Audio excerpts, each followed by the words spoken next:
right. And thank you for joining us again, King Mansa Musa. We appreciate you coming in and sitting down and having these real conversations with us about what it was like when you were on the inside. So let me just jump right in and ask you, what was it like when you first went inside? First of all, I want to give all praise to God Most High. Thank you for allowing us to be here on this earth right now, giving us this fresh air in our lungs and everything. Yes, ma'am, Miss T. I'm I'm great. I'm blessed to be back here with you. I'm already smiling like a chess cat. So I'm happy to be here with you and get this opportunity to get back on this mic because I got a lot to share and I got a lot on my chest that I want to get off. Anything I could say to help the youth, anything I could say to help the youth, man, I'm willing to do that, man. And I'm willing to share my experiences, my personal experiences with you, and hopefully uplift the youth and redeem myself at the same time for my wrong. Okay. So what was it like when you first went in?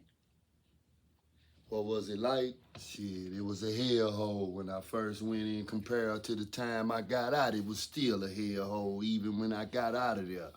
I went to TCJ, Texas Penitentiary System. And when I got there, was I scared? Well, scared, I don't know if that's the right word to say, but fear, I guess that means the same thing. So I'm going to say, did I have a little fear in my heart? Yeah. The uncertainties and the unexpected and not knowing who going to try me. Am I going to be able to stand my ground one-on-one? Or am I going to have to use a weapon? So, it's fearful. The fearful of the fact of me busting somebody's head and getting some more time, or having to stab somebody and having to get some more time, trying to prove myself as a man. So, yeah, I could say to a certain degree, I had fear. So do you feel like prison is a place where you are constantly having to prove who you are and what you are about? Exactly. That's a quick answer. Exactly. So It's a place where you got to stand up, man up, and represent. Get in where you fit in, or get ran over. Know when to hold and know when to fold and know when to roll. so do you have an example of a time where you had to prove yourself, where you felt that it was necessary in that moment or something else could have happened? Yes, ma'am, indeed. Yeah. It was plenty times where I felt like I had to prove myself. And for example, when I first got there, you know what I'm saying? I pull up on the wing. I'm coming off this little trustee camp. When I first got down there, they sent me to a little trustee camp. I wasn't over there 1 month. I got up in the day room, majority white boys, and weekend, everybody in the day room chilling. They trying to hog the TV. They want to look at Helter Skelter. We want to look at the NBA playoffs. I ain't nothing but 19 years old. You see what I'm saying? But I'm noticing the brothers sitting around me ain't speaking up. So it was in my heart off day one. It ain't something that I learned in prison to stand up. I was standing up in the streets. So I'm going to the penitentiary standing up too. A man gonna stand up, man, or he gonna fall for anything. I was never the type gonna just fall for anything, and I ain't never been a coward. So the white boys, they trying to put Helter Skelter on TV. I said, hold up, man, we got a few whispers going on in the corner over here, a few whispers going on over here, but ain't nobody issuing a direct confrontation.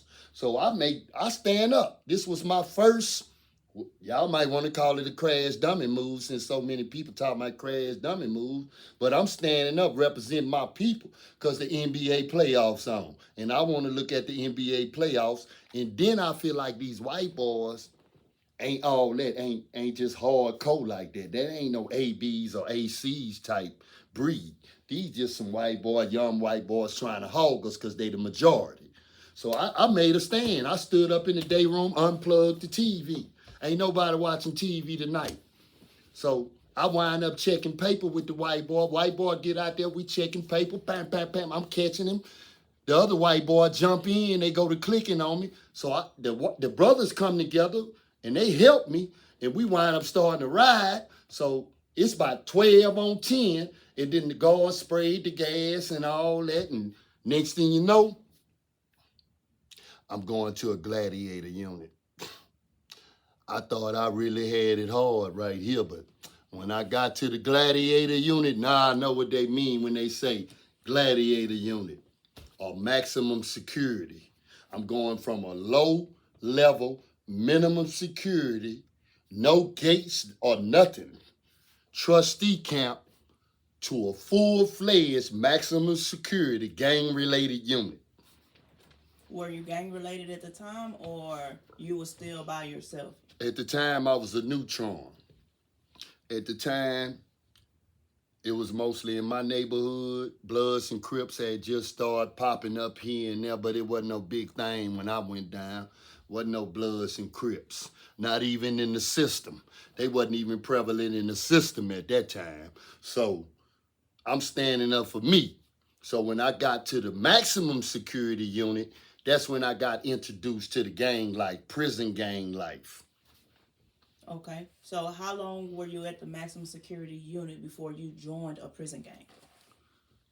Well, I'm going to say, you know, the circumstances surrounding my initiation was me riding with some show enough brothers against the correctional guards. You know, just cutting a long story short, some things had went down, the officers jumped on the inmate, and me just getting there, you know, I'm seeing this here, and I felt like it was an uproar with the inmates and the guards, so I volunteered to participate in the retaliation process for two guards jumping on one inmate. They bust his head, you had blood all on the floor and everything. They let us see that. So really, by right, you ain't supposed to let no inmate see that you done assaulted another inmate like that.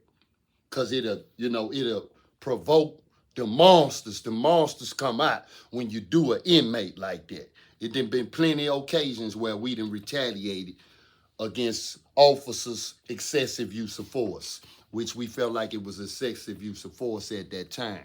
I was on Micah unit back then in 1992. And I pulled up, and my comrade Sam Slaughter out of Fort Worth, Texas, Funky Town. Y'all know Sam, man. He a straight killer, you know what I'm saying? My big brother, you know what I'm saying? And his little brother, Lonnie Ray. Lonnie Ray was the one, he jacking off on the woman in the picket, allegedly. Allegedly, he jacking off on the woman in the picket. The picket is the control booth. That's where the officers control whether you exit or enter your cell doors. So she working in the picket with a control booth.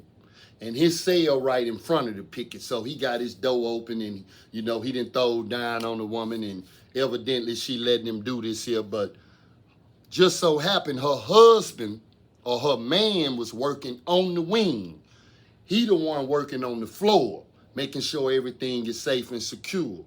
So one thing led to another. They called laundry. We was getting laundry that day, laundry call.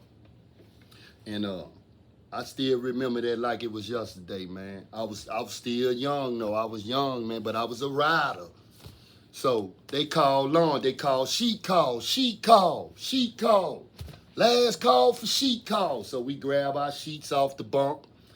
You get in the line, bring your sheets out there to the salad port. They got some buggies with clean sheets. Dirty sheets go over here. Clean sheets right here, pillowcases, etc., etc. So we getting this. So I see it's an uproar. Everybody like, man, what happened? Woo, woo, woo. They jumped on Lonnie Ray, man. They bust his head, man. Mr. Kennedy, Officer Kennedy did it, man. Him and that white boy, they jumped on Lonnie Ray and slammed his head on the floor. It was a pile of blood on the floor, like somebody done got stabbed or somebody done got shot right there. Because evidently they sat there for a minute and bled out. So when I seen it, I'm just like everybody else, is already a trigger, because we already don't like the police. You know what it is.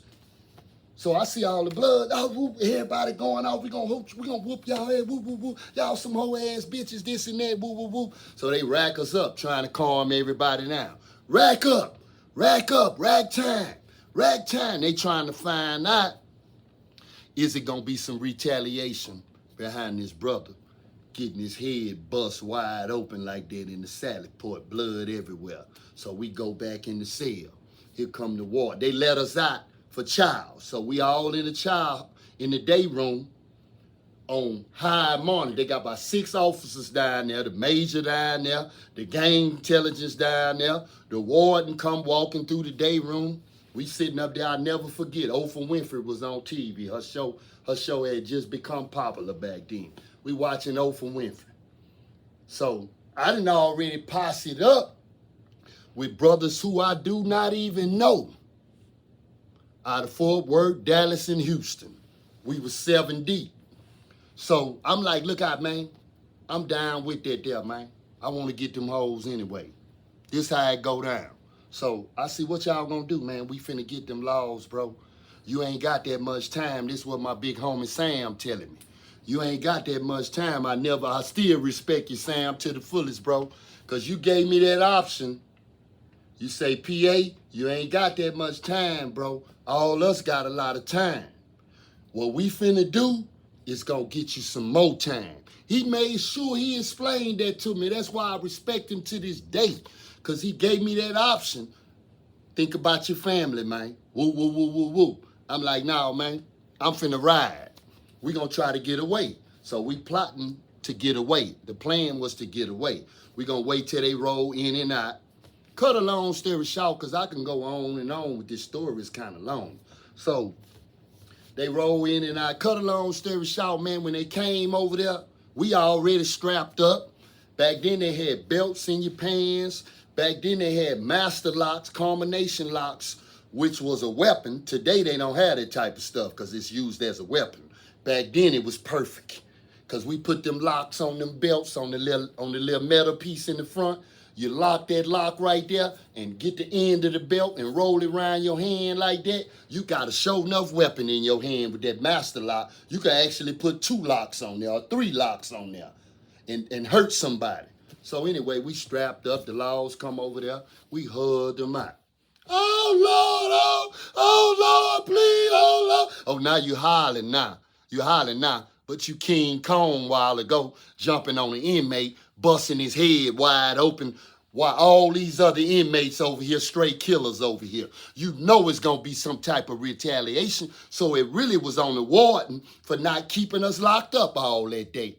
You kept us locked up for about 2 hours, then you let us out thinking it was going to be all good. You ain't going to investigate to see, do this inmate y'all jumped on got relatives on the wing. Y'all didn't investigate nothing. Just let us out. So, of course, Sam Slaughter on the wing, which is Lonnie Ray's brother. So he gonna ride, regardless, if we ride with him or not. He finna take care of his business. So we like, look out, Sam. You got some for sure niggas over here with you right now, bro.